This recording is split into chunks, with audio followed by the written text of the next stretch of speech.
Your support helps us bring you programs you love. Go to wyomingpbs.org, click on Support, and become a sustaining member or an annual member. It's easy and secure. Thank you.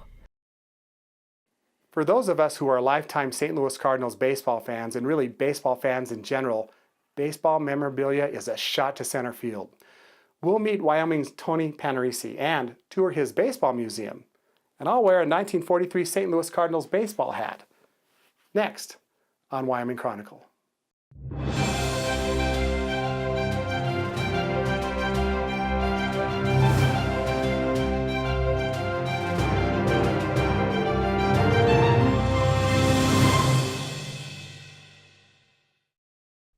Funding for this program was provided in part by the Wyoming Public Television Endowment and viewers like you. Hey, Craig, how Tony, are you? it's great to see you again. Good to see you. Tony, not many people have a baseball collection like yours here in Wyoming. Yep. Can we come and take a look? You bet. Come on up. For many of us who are lifelong baseball fans, a trip to Cooperstown, New York is on our bucket list. I'm one of those baseball fans, but I've never been there. But I feel today like I'm close. Tony Panarisi, welcome to Wyoming Chronicle. We're in your baseball museum. Thank you, Craig. Thanks for having us here today on your 60th birthday, Tony. Happy birthday. Thank you. We're in Wyoming, Tony, and I am in a baseball shrine. How did you become interested in the game? And why did you become so interested in collecting? First, your interest, maybe that started as a young child. Yes. Yep.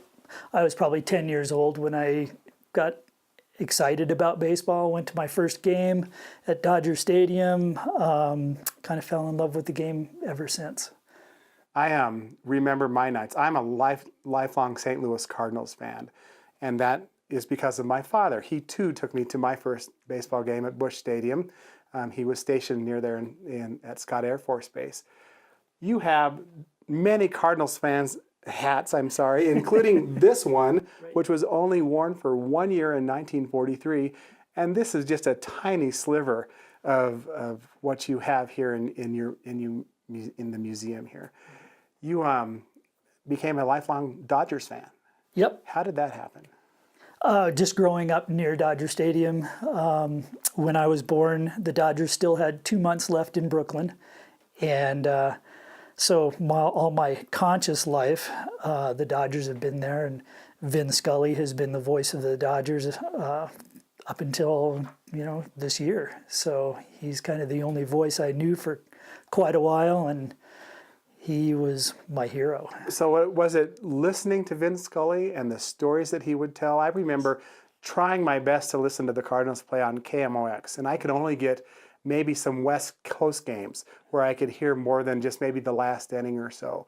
But I would listen as much as I possibly could. Was it radio that got you hooked? Yeah. Vin Scully was so descriptive and such a great storyteller. I listened to him every night, and everything wasn't televised back then. It was the radio, and he was telling stories every night, not just about the Dodgers, but about the opposing teams and each individual player. And he just had some great history. And I would go to bed each night during the baseball season, and a lot of it was school nights, staying up real late with a transistor radio under my pillow with an earplug in my ear and falling asleep to Vin Scully. You were listening to these stories about guys that you've never heard, but he painted a picture. What was it about the players, Tony, that grabbed you about the game?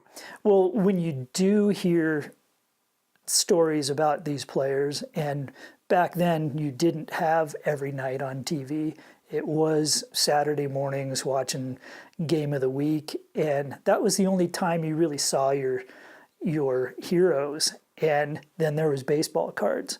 And baseball cards was really where you got to see everybody. It was like, oh yeah, I've heard stories about that guy all the time, and that's what he actually looks like. And flip it over, there's his stats, and bats left, throws right,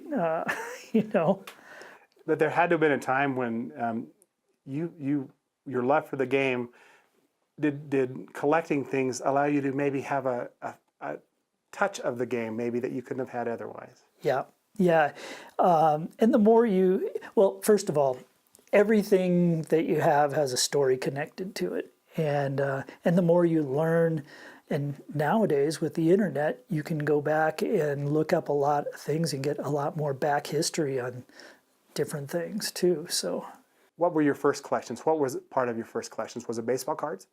yeah, probably baseball cards. And I remember having a set of glossy pictures, 5x7, of Hall of Famers that were taped to the back of my bedroom door. And I just look at all those guys and go, wow, those are guys that I never got to see. But you learn about them, and it's pretty fascinating. Did you play the game as a young kid? Yep, I think started in 5th grade, which was a little bit late.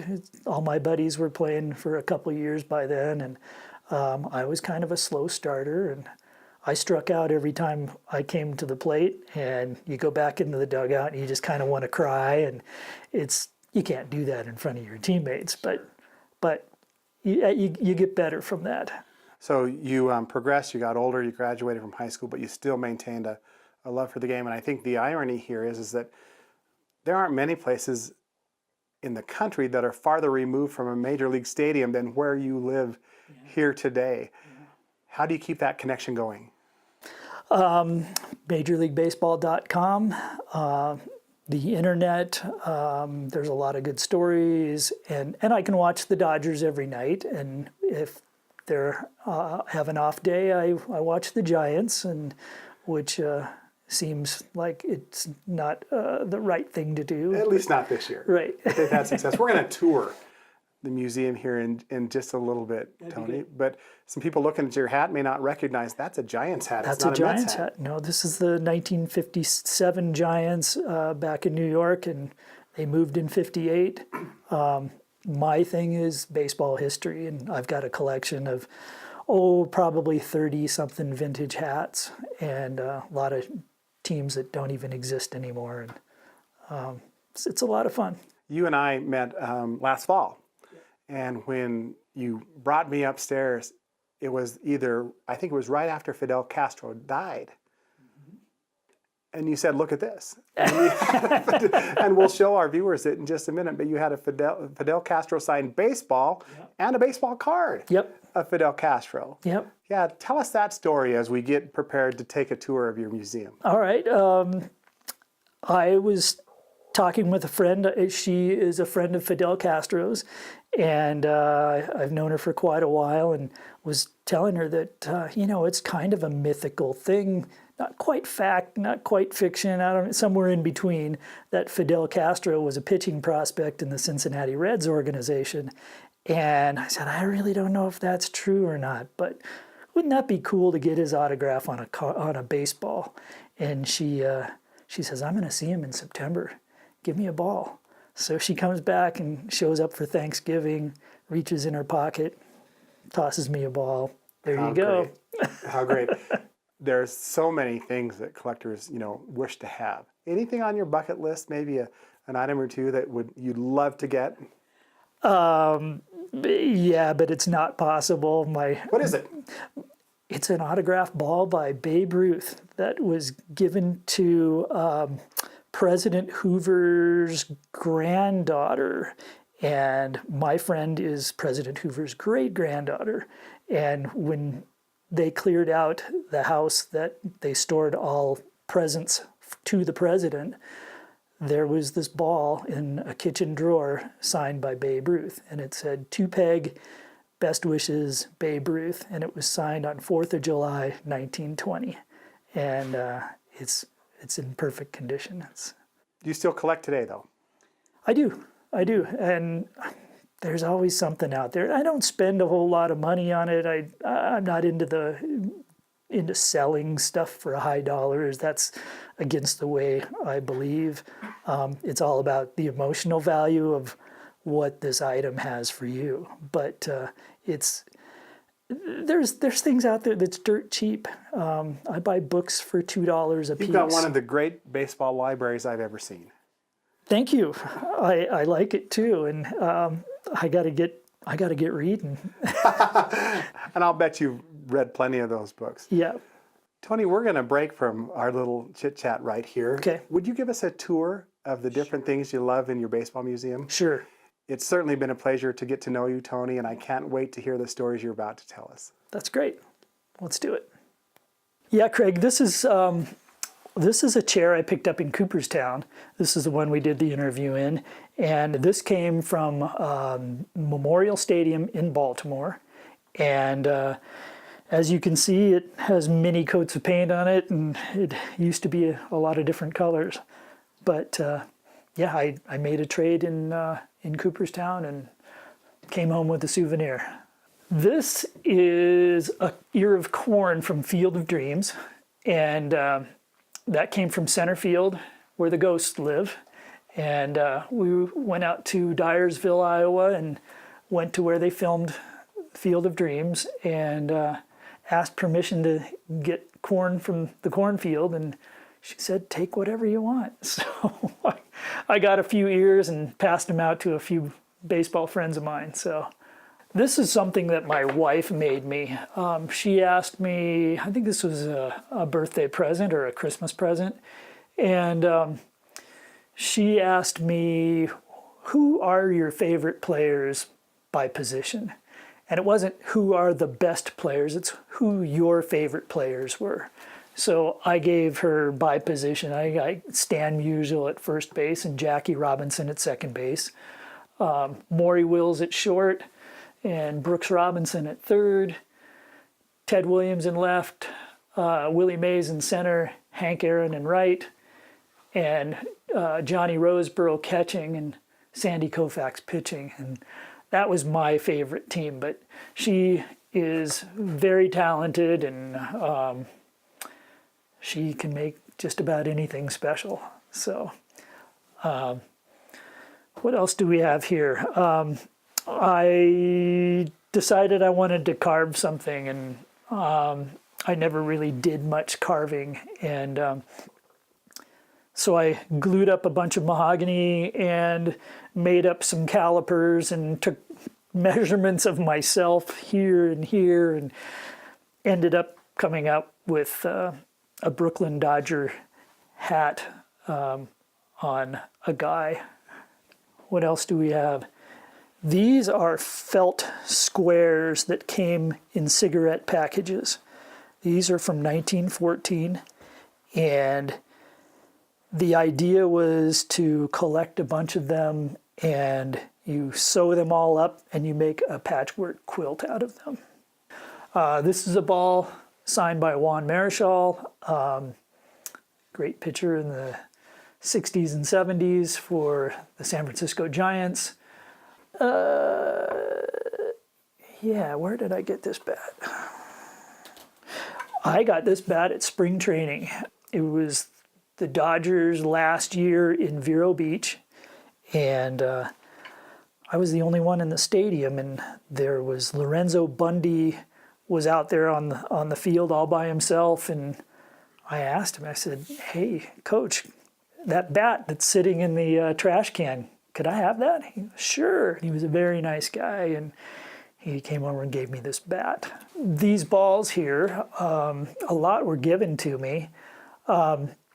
My UPS man would come into my shop daily and talk baseball with me, and great guy. His parents passed away. His mom was a big Tigers and St. Louis Cardinal fan.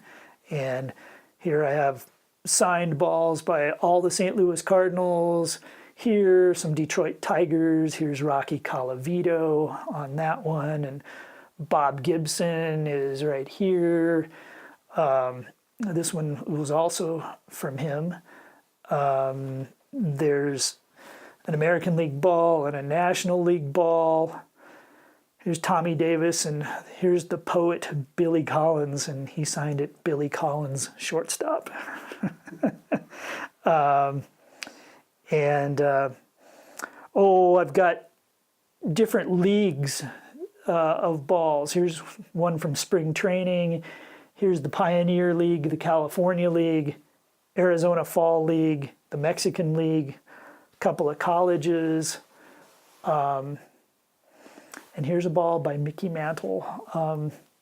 A friend gave me that. It's a little bit beat up. I think he played with it in the street. So, but that's kind of neat too. My wife did a baseball for me, and she did this with a pen and little dots. And she asked who some of my favorite heroes were. And this is Branch Rickey.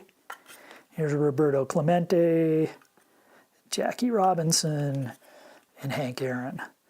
A friend of mine said he heard about it and he told her, oh, you didn't put Eddie Collins on the ball. So she made me a whole ball of Eddie Collins, and there's all different scenes on that too. So, but here's my real hero. He's the one that got me interested in baseball. Vin Scully. They didn't get any better than that. Got a bunch of stuff from Mike Winters, who is a major league umpire. My dad lived next door to his father, and he just constantly sent things in the mail. And this was a ball autographed by the umpire crew from the 2002 World Series. And here's the Fidel Castro ball. That's probably my favorite. This was a ball signed by Bill Kinsella, who wrote Field of Dreams. It says, throughout history, baseball has been the one constant. And that was one of my favorite lines in the movie. Here's Henry Aaron and Dizzy Dean. That was given to me by a friend who I would help out his wife, who was an artist. And she couldn't paint standing up. She had to sit on the floor on her piece. And so she wanted some rigid sheet goods material. So I would cut MDF and she would lay it out on the floor, sit on it, and paint. And Christmas time came around and he said, I just want to thank you for helping my wife. Here's a ball signed by Dizzy Dean in 1950. So here's another thing, Craig. Here's a letter signed by Bill Freehan on Tiger's stationery saying, wishing, hoping, and natural ability can draw a man near a desired goal, but it takes a lot of determined hard work to finally achieve it. Bill Freehan. This is my collection of vintage hats, and this in particular was given to me, and this was owned by the pilot of the Dodgers airplane. The Dodgers were the only team to have an airplane, and when the Angels came into existence, they gave him this hat, and he also flew the Angels. Lou Carlisle is his name.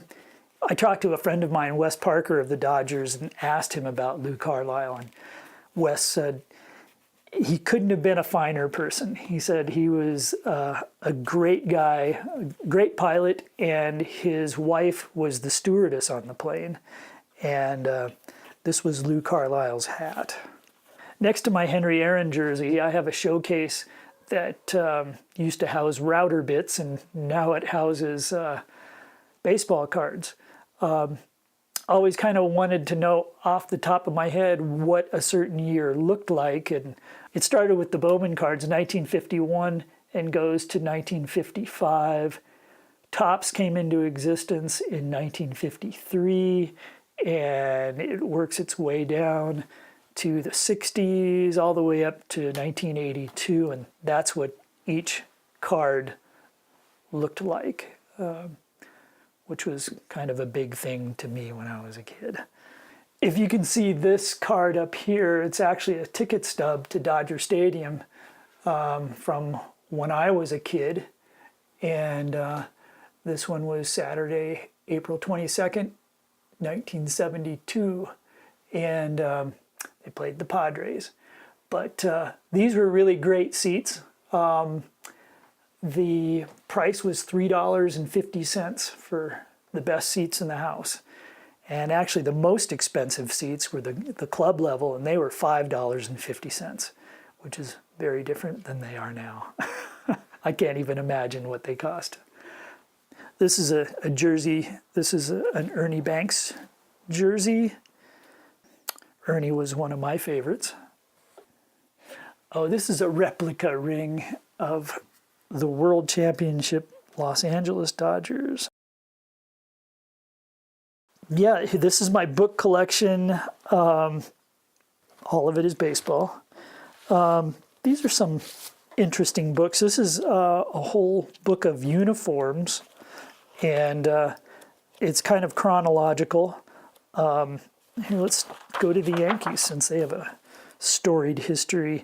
But this is what they started out with in 1903, and you can see the styles change a little bit.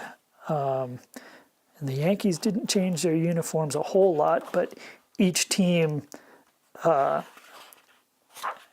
a whole history of their different uniforms.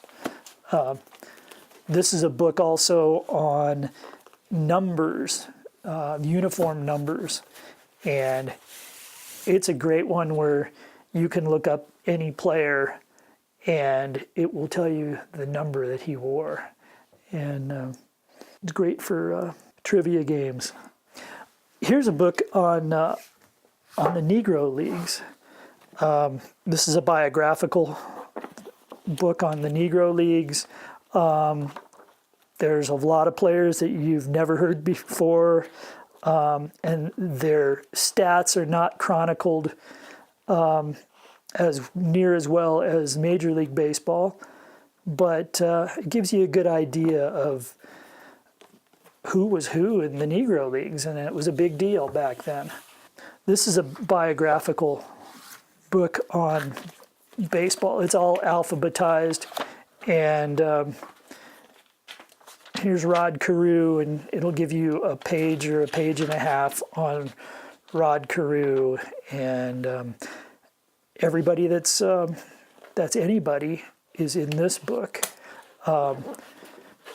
In this baseball encyclopedia, this book has anybody that's ever had one at bat or one inning defensively in it. So that's got a lot of pages in it, and there's a lot to digest there. Yeah, baseball to me is more than just the game, and it's not necessarily today's game that excites me as much as when I grew up, and even further back than that. There were a lot of players I would have loved to seen, and you can still see a little bit of footage on certain players. I never got to see Joe DiMaggio or Stan Musial, and those were some amazing players. But you hear these stories, and especially from people like from New York, and they had three amazing teams all there at the same time with the Giants and the Yankees and the Dodgers.